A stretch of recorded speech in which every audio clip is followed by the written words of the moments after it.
Terima kasih, Kur, untuk terima kasih, Kur.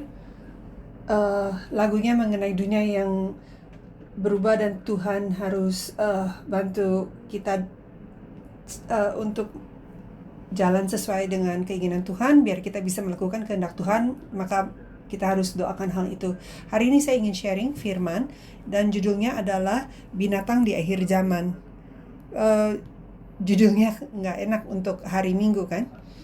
Minggu lalu kita belajar tentang tanda binatang dan materai Tuhan. Maka hari ini kita akan pikirkan lebih mengenai binatang dan karakteristiknya dan apa yang dia akan lakukan. Dan kita sedang bicara tentang kitab Daniel, dan di Daniel pasal 7 Tuhan menunjukkan kepada Daniel sebuah penglihatan 4 binatang. Dan itu menunjukkan 4 kerajaan yang memerintah atau akan memerintah seluruh dunia di dalam arus sejarah, dan itu sudah terjadi di zaman itu. Tetapi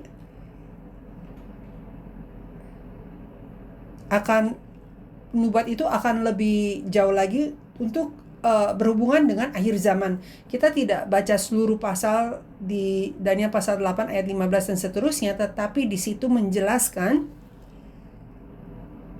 bahwa wahyu yang Daniel lihat di pasal 8 yang adalah tentang kambing jantan, dan ada 4 tanduk yang muncul, dan setelah itu 1 tanduk yang kecil muncul dan menjadi sangat kuat. Maka Daniel pasal 8 ayat 15 dan berikutnya beritahu kepada kita bahwa kambing yang ada 2 tanduk itu Mede dan Persia, 2 raja di awalnya. Maka ada 2 tanduk, yang satu lebih kuat, yang satu lebih kecil. Tetapi yang lebih kuat itu dipatahkan, Mede dipatahkan, dan Persia itu yang berkuasa. Dan setelah itu Yunani, orang Yunani di zaman itu di bawah Raja Alexander disebut sebagai orang-orang kambing. Maka Yunani itu datang untuk menghancurkan Persia. Maka itu diperwakilkan oleh kambing. Itu tadi saya bilang bahwa nubuat ini adalah seperti nubuat yang ada 2 penggenapan, bukan hanya mengenai Babel, Persia, dan Roma, tetapi ini juga bicara mengenai bangsa-bangsa yang akan mengontrol dan menguasai dunia ini di akhir zaman. Dan tanduk yang terakhir yang muncul itu melambangkan Antikristus. Di zaman itu melambangkan satu kuasa yang kecil yang muncul dari kerajaan Yunani yang namanya adalah Antiochus keempat, yang juga menyebut dirinya Epiphanes, yang artinya wujudnya Tuhan sendiri. Saya mengatakan bahwa binatang yang terakhir ini adalah bayangan Antikristus dan binatang di akhir zaman yang kita sudah bahas minggu lalu di Wahyu pasal 13. Secara ringkas kita bahas itu. Karena apa yang Daniel pasal 8 beritahu kepada kita di ayat 17, ayat 19, dan ayat 23 dan 24, saya akan bacakan ayat-ayat itu. Daniel pasal 8 ayat 17 dikatakan, "Lalu datanglah ia ke tempat aku berdiri, dan ketika ia datang terkejutlah aku dan jatuh tertelungkup. Lalu ia berkata kepadaku, 'Pahamilah, anak manusia, bahwa penglihatan itu mengenai akhir masa.'" Jadi penglihatan ini bicara mengenai zaman akhir. Ayat 19 dikatakan, "Lalu berkatalah ia, Kuberitahukan kepadamu apa yang akan terjadi pada akhir murka ini, sebab hal ini mengenai akhir zaman." Jadi nubuat ini atau penglihatan ini bicara tentang akhir zaman. Ayat 23 dan 24, "Dan pada akhir kerajaan mereka, apabila orang-orang fasik telah penuh kejahatannya, maka akan muncul seorang raja dengan muka yang garang.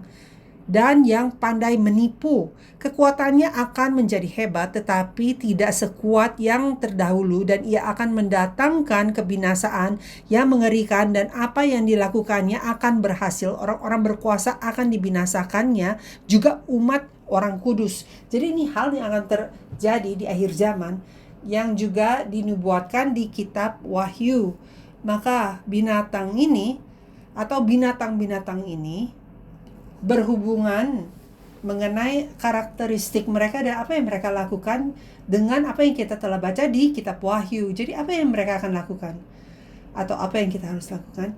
Kalau saya doa dengan apa yang mereka akan lakukan dan karakter mereka di akhir zaman, Tuhan akan memperlengkapi kita semua dengan baju tentara Roh Kudus agar kita bisa dilindungi dan siap, dan agar kita tidak akan ditipu atau dikalahkan oleh binatang yang akan muncul di zaman kita sekarang.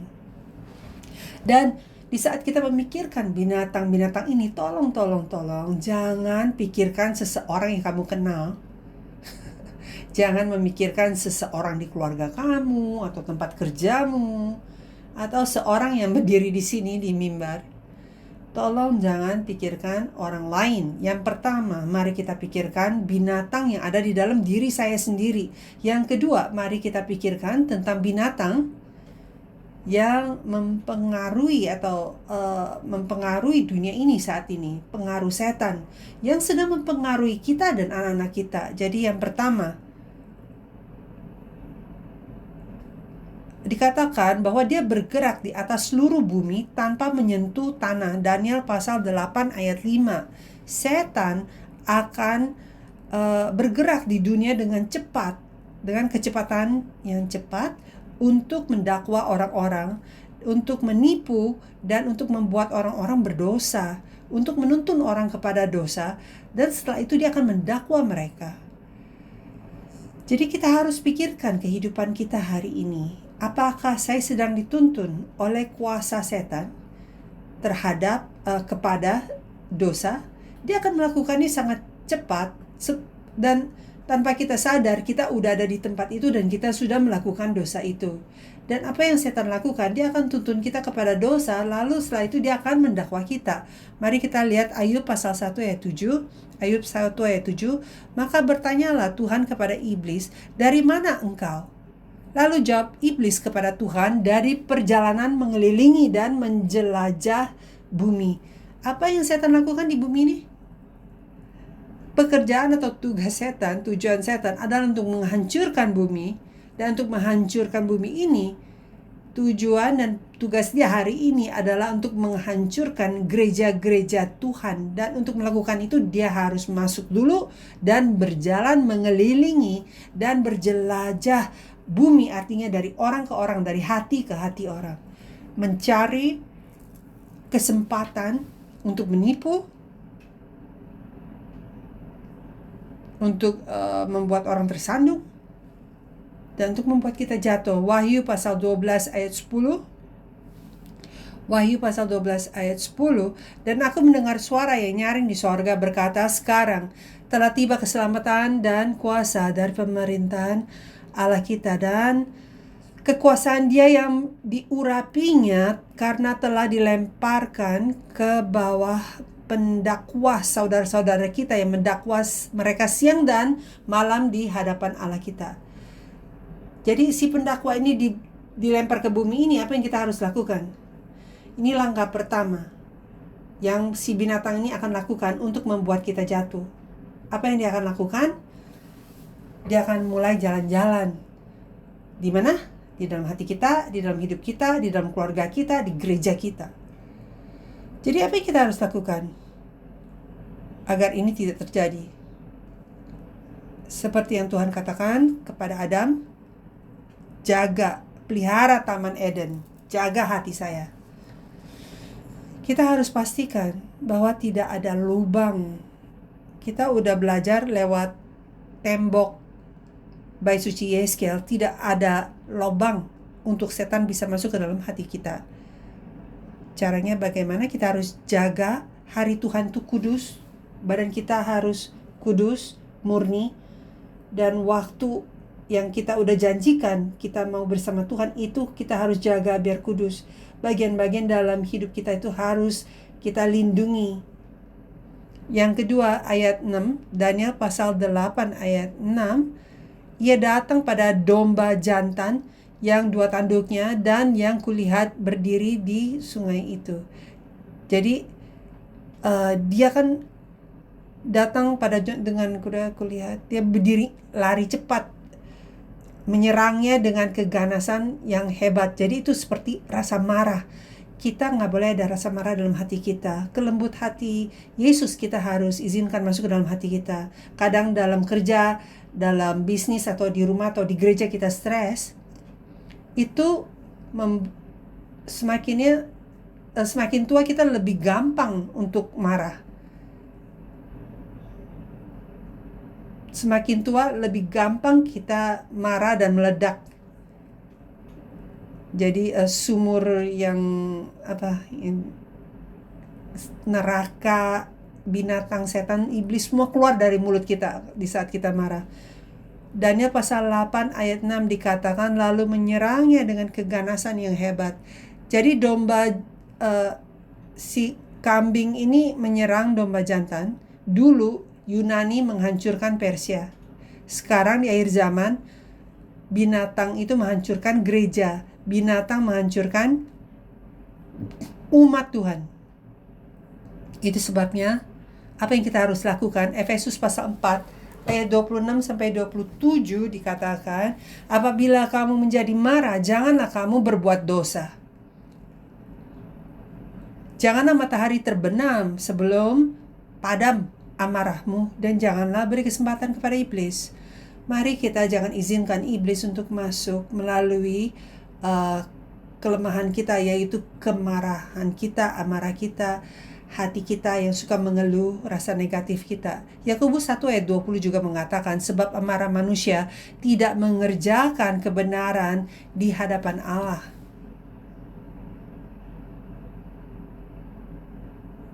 Minggu lalu kita berakhir dengan orang-orang yang sedang meratap dan sedang nangis atas pekerjaan setan dan kegelapan di dunia ini adalah orang-orang yang akan diselamatkan. Tetapi itu pun kita nggak bisa izinkan rasa marah itu masuk ke dalam kita. Semua menggerutu keluhan dari orang-orang di padang gurun itu mengefek Musa, dan Musa menjadi marah dari amarah dia sendiri. Maka dia bisa pukul batu itu 2 kali kan. Dan Tuhan bilang kepada dia, kamu tidak akan masuk ke tanah Kanaan dengan hidup. Sekali lagi, amarah manusia tidak mengerjakan kebenaran di hadapan Allah. Jadi mari kita berdoa, dan kita tuh harus sadar bahwa setan dan murkanya tidak akan mengefek kita. Dan kita tidak akan tertipu oleh itu, dan kita tidak akan, amarah kita tidak akan menghalang kebenaran Allah. Yang ketiga, nomor 3, Daniel pasal 8 ayat 7, aku melihat mendekati domba jantan itu, ia menggeram. Jadi setan itu, iblis itu pada akhirnya ingin menelan. Pada akhirnya setan itu akan menjadi marah, mengaum seperti singa, dan dia akan menyerang gereja atau apapun yang ada di depan dia. Dan tujuan akhirnya setan itu apa? Untuk memuliakan diri dia sendiri. Itu bedanya antara umat Tuhan dan umat setan.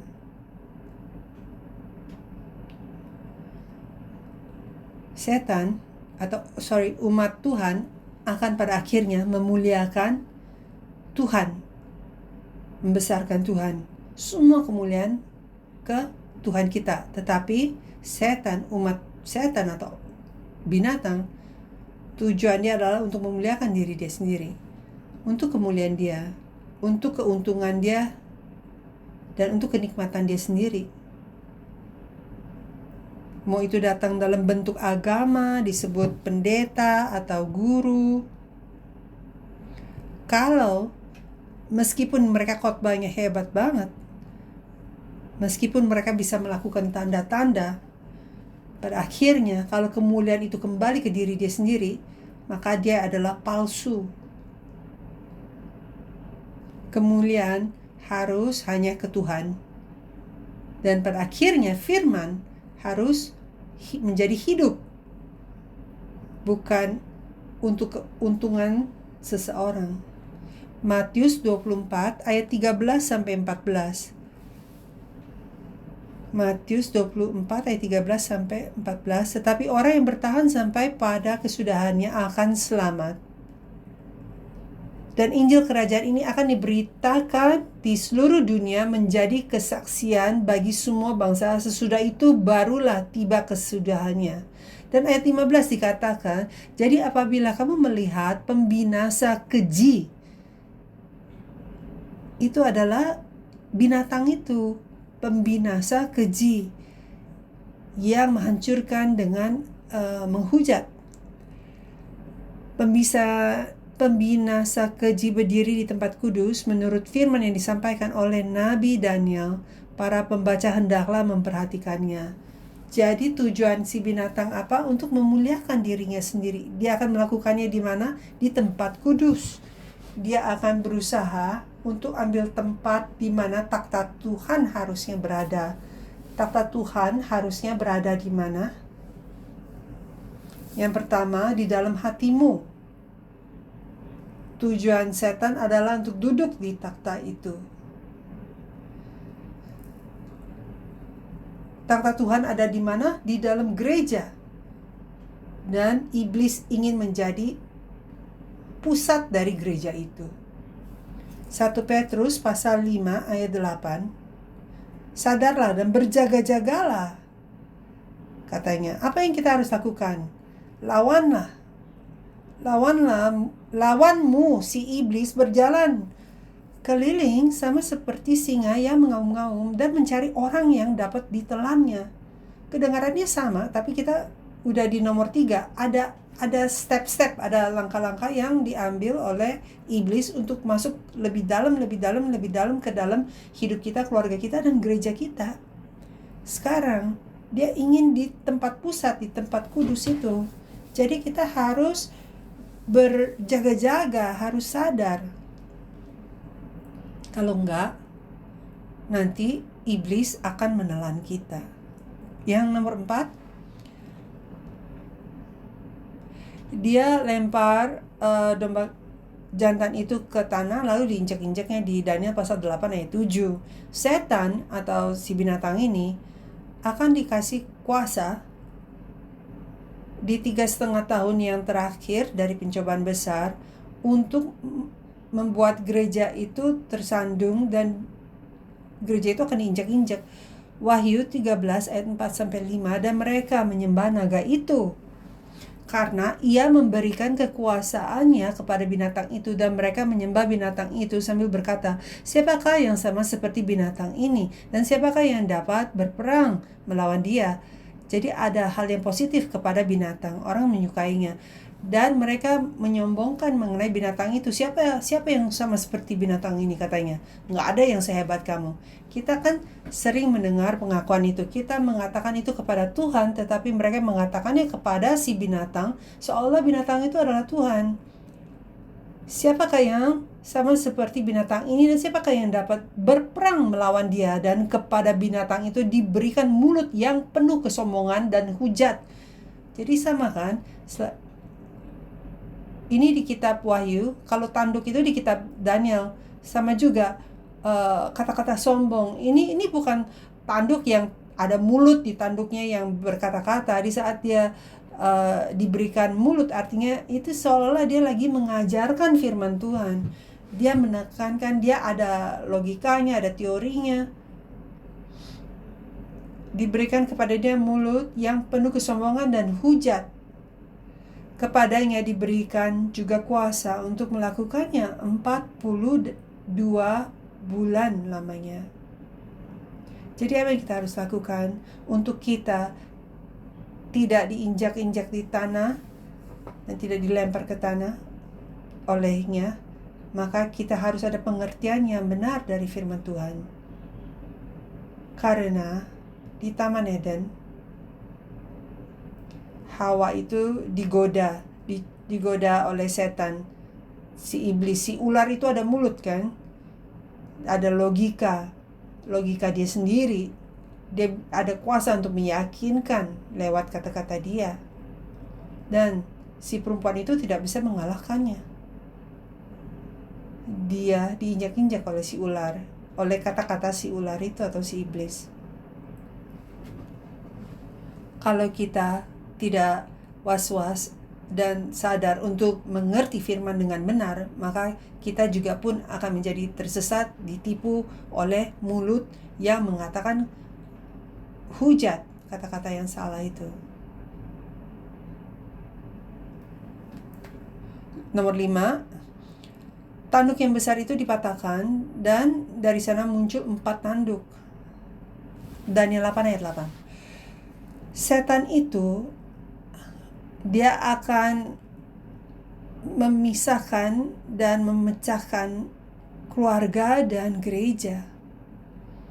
Di ayat 8 dikatakan kambing jantan itu sangat membesarkan dirinya, tetapi ketika ia sampai pada puncak kuasanya, patahlah tanduk yang besar itu.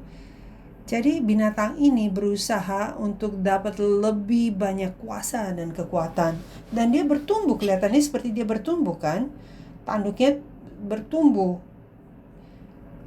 Jadi setelah dia menjadi kuasa, patahlah tanduk yang besar itu. Lalu pada tempatnya tumbuh 4 tanduk yang aneh, sejajar dengan keempat mata angin yang dari langit.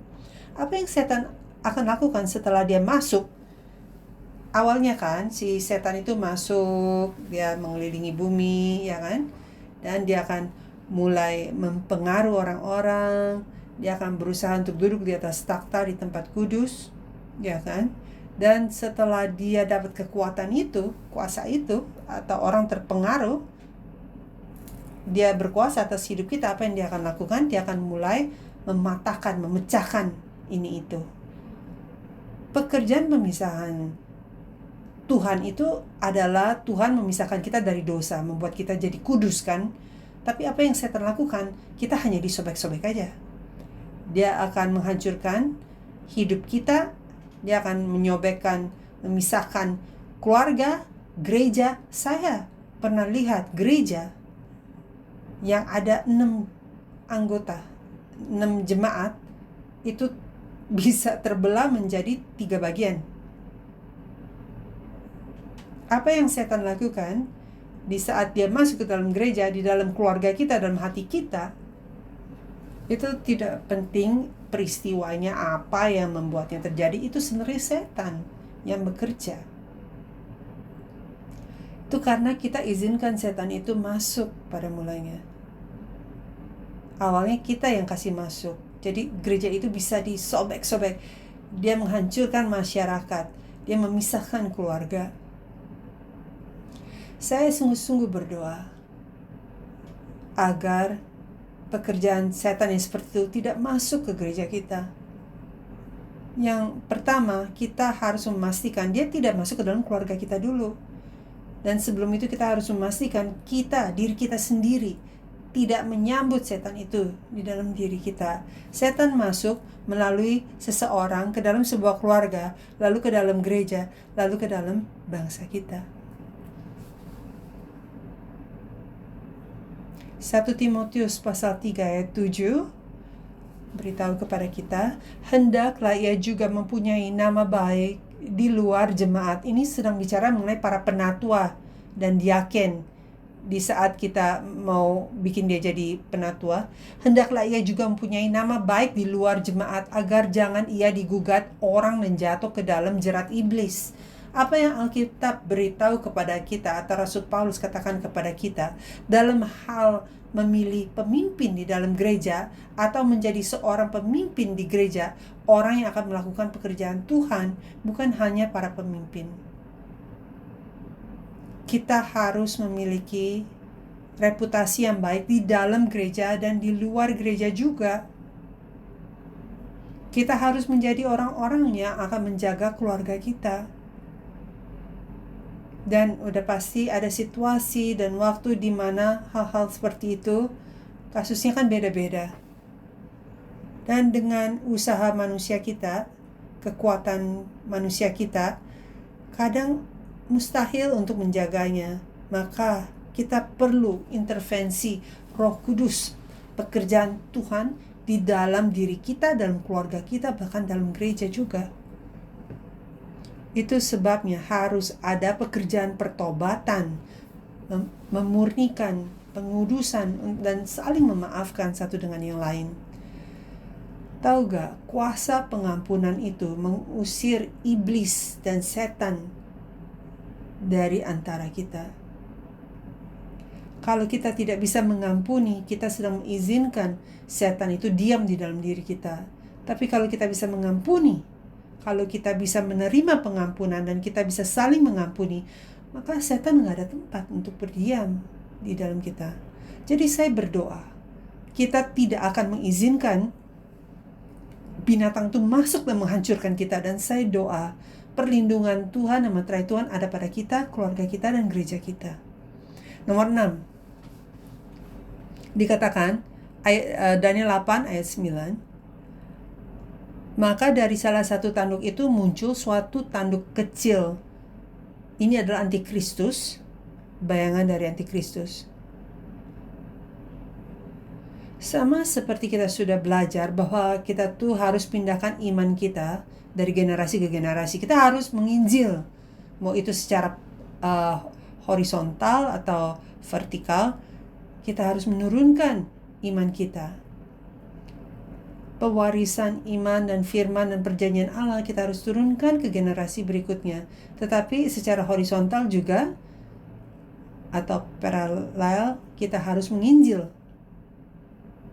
melakukan penginjilan. Tapi setan juga melakukan hal itu. Setan itu pintar sekali untuk penginjil. Setan itu hebat untuk menurunkan. Kita udah belajar di silsilah kejadian bagaimana roh setan dan pengaruh dia diturunkan dari generasi ke generasi. Sama seperti itu, naga itu juga menurunkan kuasa dia kepada binatang yang pertama, binatang pertama ke binatang yang kedua, dan selanjutnya.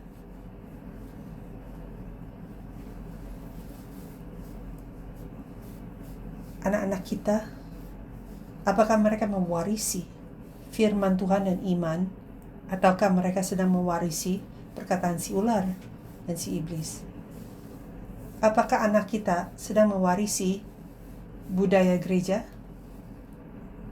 kebenaran Allah, ataukah mereka mewarisi budaya dunia yang berdosa dan kefasikan, kejahatan dunia ini? Di saat kita memikirkan mengenai antikristus, satu hal paling bahaya adalah untuk menunjuk seseorang atau sebuah bangsa. Antikristus menurut aku mulai dari diri kita sendiri di tengah-tengah kita. Dan yang lebih penting dari itu adalah pengaruh. Itu adalah seluruh dunia yang terpengaruh oleh filsafat dan kepercayaan dari antikristus. Apa gunanya menunjuk sebuah bangsa atau satu orang dan bilang itu antikristus?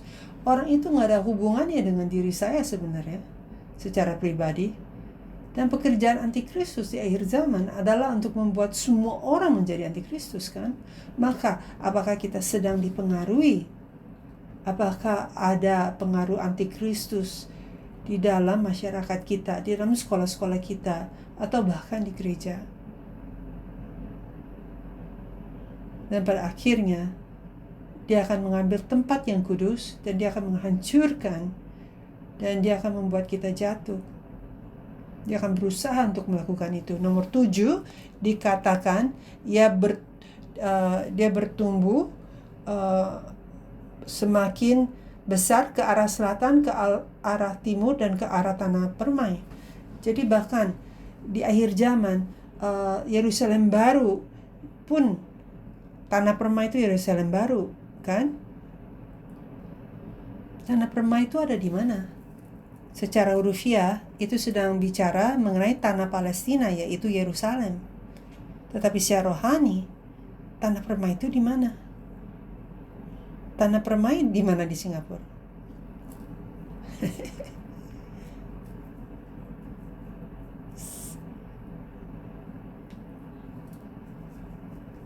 Apakah Sentosa, Sembawang, Gambaskan, Gereja Sion? Saya doa itu benar. Tetapi setan, binatang, bahkan akan coba untuk menyerang tanah permai. Ingat kan, Tuhan janji kepada Abraham, keturunan, benih, dan tanah. Setan berusaha melakukan apa di akhir zaman? Di kitab Wahyu, dia menghancurkan benih itu diambil, orang-orangnya, keturunan Tuhan, orang-orang beriman, dan sekarang dia menyerang tanah permai itu.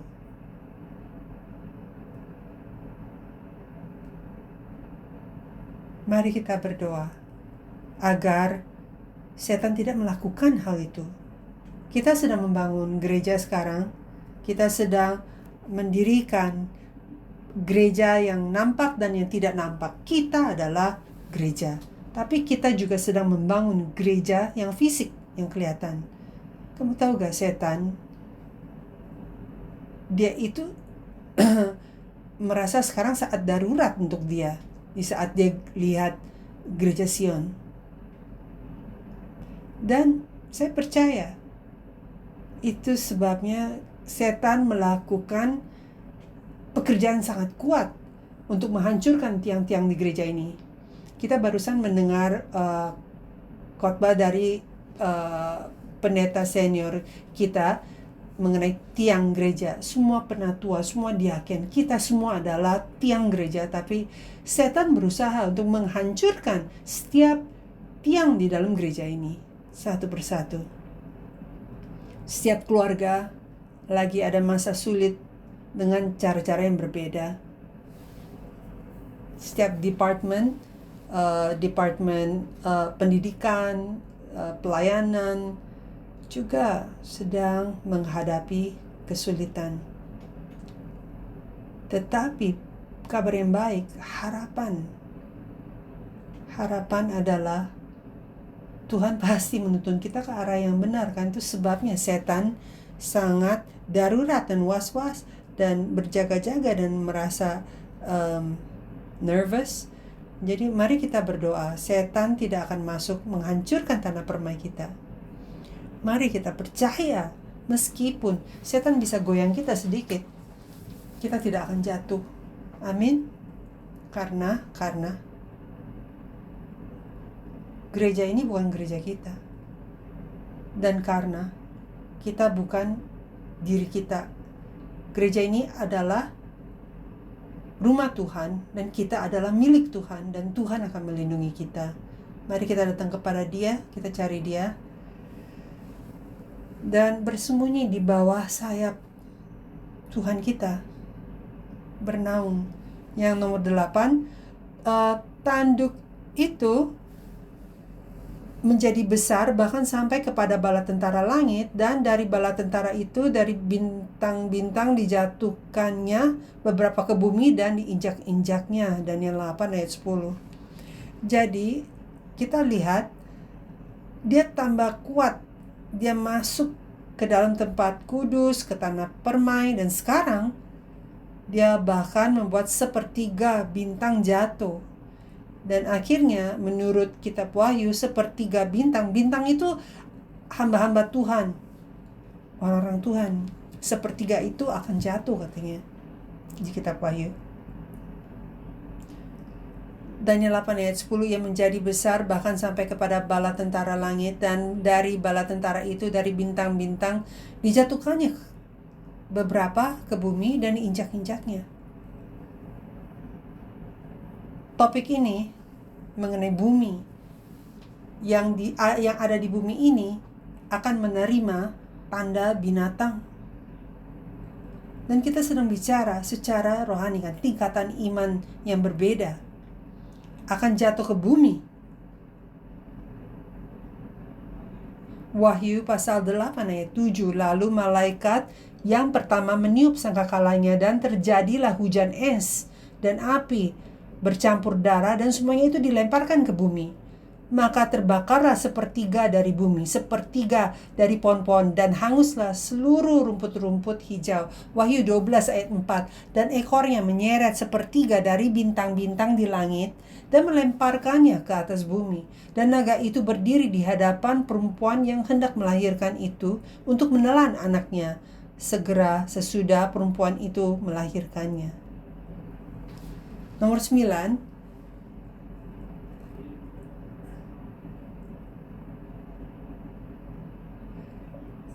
Di Daniel 8 ayat 11, jadi persembahan yang sehari-hari itu dihilangkan untuk 2300 petang dan pagi. Di akhir zaman, binatang pun injak-injak umat Tuhan dan gereja untuk 42 bulan di kitab Wahyu 13 ayat 15.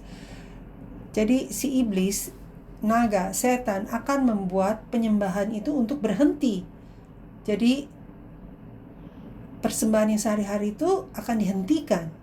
Kita bisa memikirkan itu dalam dua hal yang berbeda, menghentikan korban persembahan. Yang pertama, pada akhirnya akan ada penganiayaan. Penganiayaannya itu sampai gereja itu tidak bisa ada kebaktian sehari-hari. Namun pekerjaan si iblis itu sudah mulai. Kalian pernah gak ada waktu di mana kita lagi duduk di gereja di hari Minggu pagi, kita lagi kebaktian, tapi sebenarnya kita tidak benar-benar menyembah, kita nggak bisa menyembah. Saya doa kamu nggak pernah mengalami hal ini.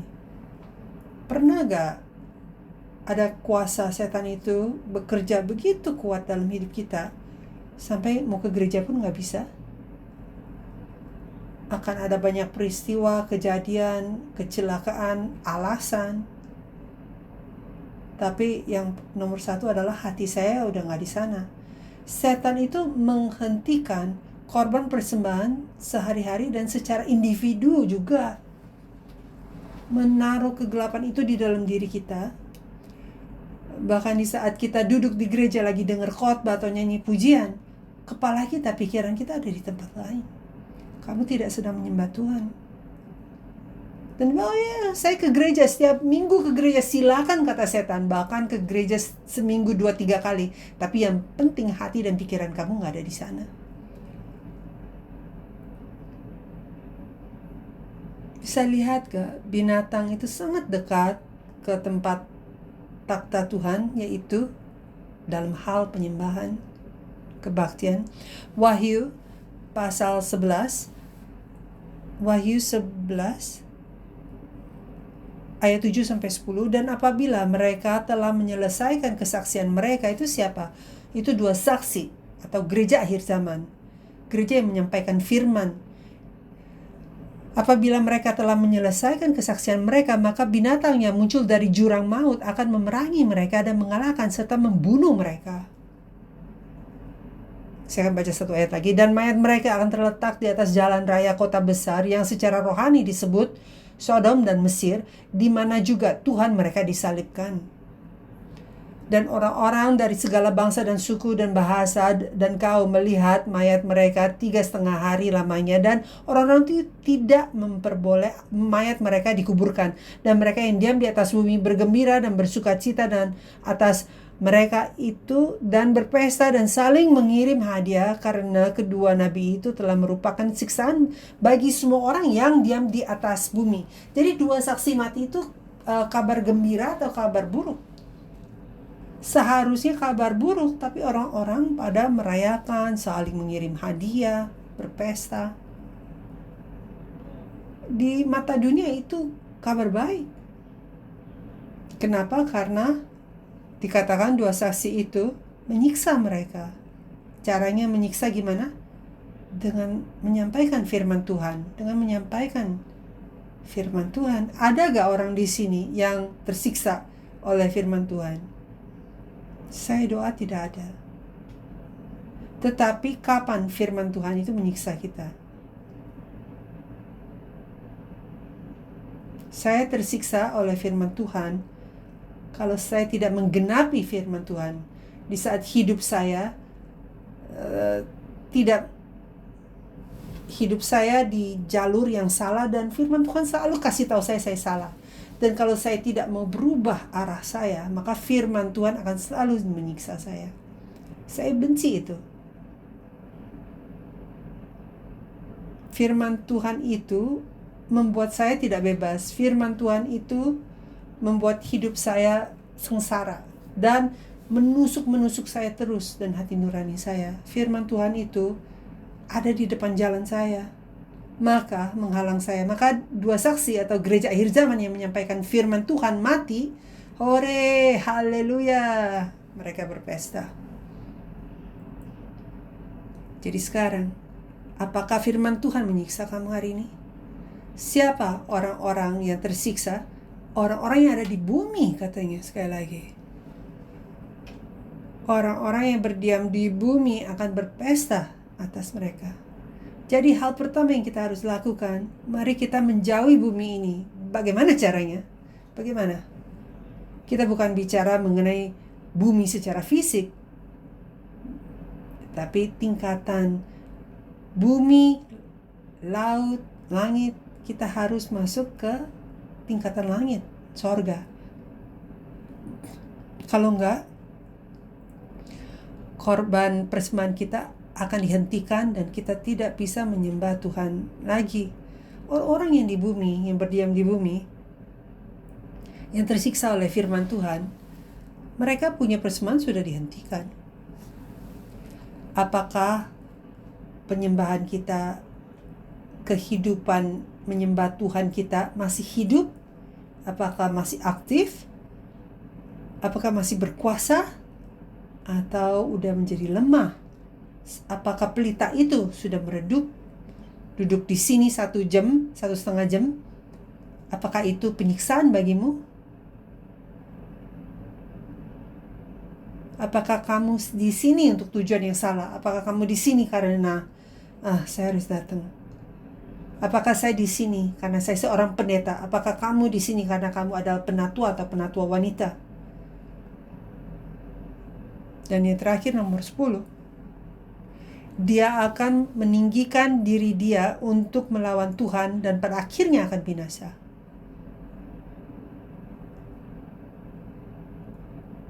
Dia akan naik setinggi untuk melawan Tuhan. Kesombongan, keangkuhan, tapi pada akhirnya dia akan binasa. Itu akhir dari naga merah, setan dan iblis. Wahyu 19 ayat 20-21.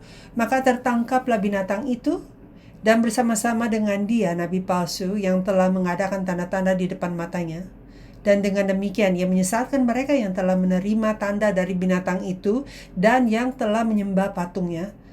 Keduanya dilemparkan hidup-hidup ke dalam lautan api yang bernyala-nyala oleh belerang. Dan semua orang lain dibunuh dengan pedang yang keluar dari mulut menunggang kuda itu, dan semua burung kenyang oleh daging mereka. Jadi binatang itu akan melakukan tanda. Dan akan kasih tanda binatang kepada mereka yang tertipu oleh tanda-tanda itu, yang tidak ada roh yang bisa membedakan untuk mengerti apa yang adalah firman kebenaran. Wahyu 20 ayat 1-3. Lalu aku melihat seorang malaikat turun dari sorga memegang anak kunci jurang maut dan suatu rantai besar di tangannya. Ia menangkap naga si ular tua itu, yaitu si ular tua itu siapa? Naga itu adalah si ular tua, yaitu iblis dan setan. Jadi naga adalah si ular tua, dia juga adalah iblis dan juga setan.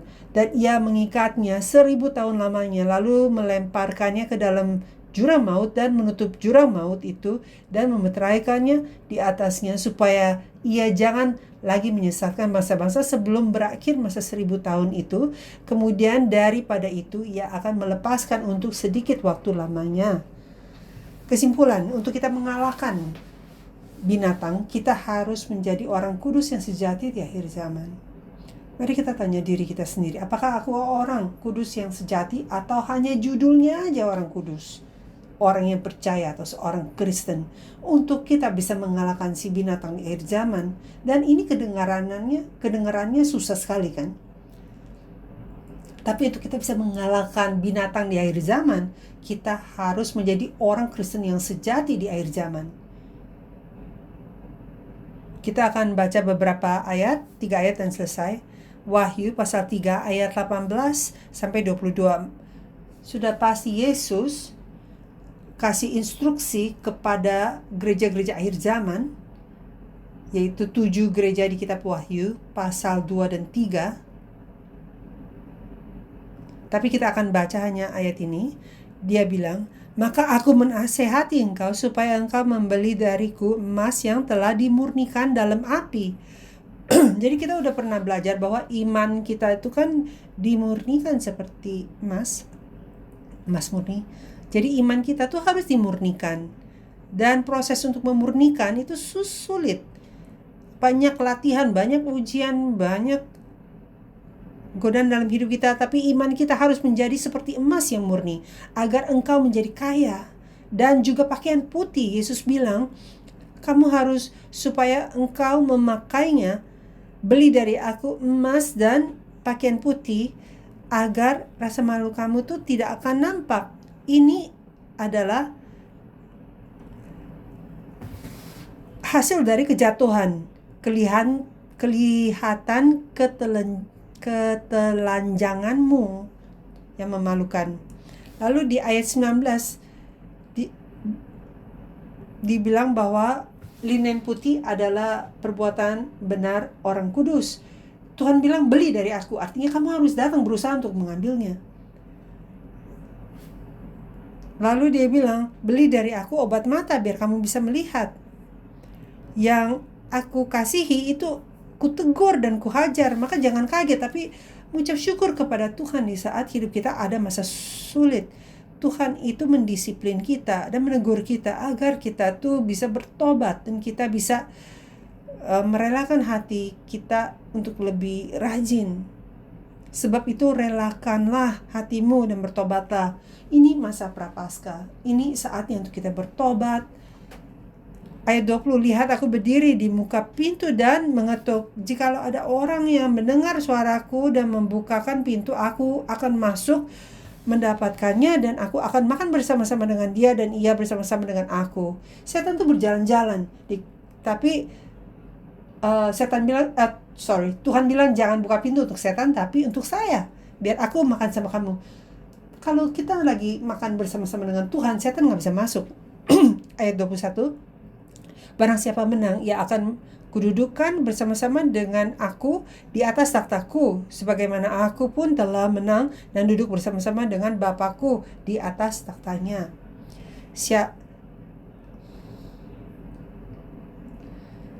Siapakah bertelinga, hendaklah ia mendengar apa yang dikatakan Roh kepada jemaat-jemaat. Jadi untuk kita jadi orang kudus yang benar, apa yang kita harus lakukan? Kita harus beli emas yang dimurnikan api, iman yang dimurnikan seperti emas murni. Kita harus beli pakaian putih, harus ada perbuatan baik untuk menutupi kemaluan kita, ketelanjangan kita. Mata kita pun harus terbuka.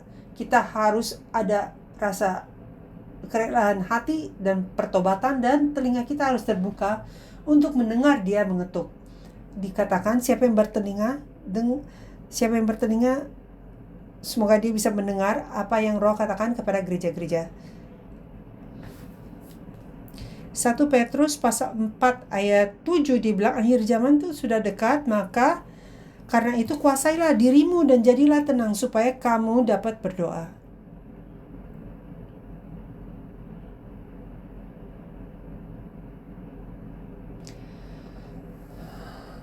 Semua serangan, kesulitan yang kita mengalami gak bisa kita mengalahkan tanpa doa. Jadi apakah kamu sedang berdoa? Apakah hari ini kamu doa? Dengar doa kamu. Saya selalu katakan nih, Kur nyanyi tentang tadi perintahkanlah jejak kakiku. Tapi kadang terbalik, kita yang perintahkan Tuhan. Kita bilang Tuhan kasih saya kekayaan, kasih saya ini, kasih saya itu. Doa kita tuh tentang apa? Apakah kita benar-benar bicara kepada Tuhan atau kita sedang memerintahkan Tuhan? Kita sungguh-sungguh berbicara dengan Tuhan ataukah kita kasih perintah kepada Tuhan atau daftar yang kita butuhkan dari Tuhan? Saatnya sekarang adalah untuk kita berdoa. Bukan hanya karena ini adalah Prapaskah, tetapi karena berkat yang sangat luar biasa baik akan diberikan sedang dalam perjalanan ke gereja Sion, dan kita harus berdoa. Akhir itu sudah dekat, maka kita harus berdoa. Jemaat kita, keluarga kita, penderitaan kita karena serangan setan, pekerjaan setan, itu sebabnya kita harus berdoa. Bantu kita semua harus menjadi orang kudus yang baik, yang sadar, yang bisa saling mendoakan, bisa saling memaafkan, dan untuk doakan untuk gereja dan doakan untuk bangsa-bangsa. Yang terakhir, Wahyu pasal 5 ayat 6.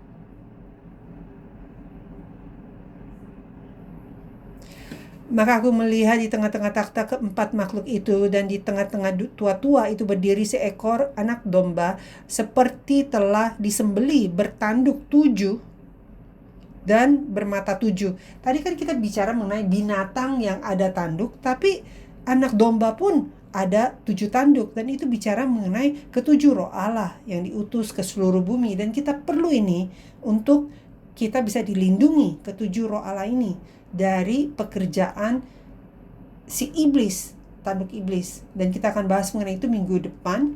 Tetapi kita perlu Tuhan untuk perintahkan jejak kaki kita untuk kita bisa terima kemenangan. Dan kita perlu perlindungan Tuhan, dan kita perlu hadirat Tuhan di dalam hidup kita untuk memastikan bahwa setan iblis tidak masuk ke dalam. Saya sungguh-sungguh doa dan memberkati dalam nama Tuhan Gereja Sion, dan setiap keluarga di Gereja Sion akan dilindungi oleh Roh Kudus. Mari kita berdoa. Tuhan Allah Bapa kami mengucap syukur untuk kasih karunia-Mu. Kami mengucap syukur Engkau telah mengajarkan kami dan kasih peringatan mengenai pekerjaan binatang. Di dalam diri kami, hati kami ada binatang itu Tuhan.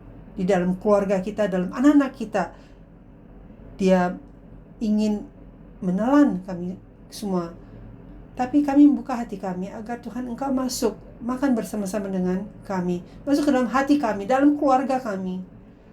Izinkan agar ada pekerjaan memaafkan dan ada pekerjaan penginjilan, dan bantu agar semua kegelapan itu diusir keluar, pekerjaan binatang itu diusir keluar. Bapa, tolong berikan belas kasihan-Mu kepada kami, keluarga kami.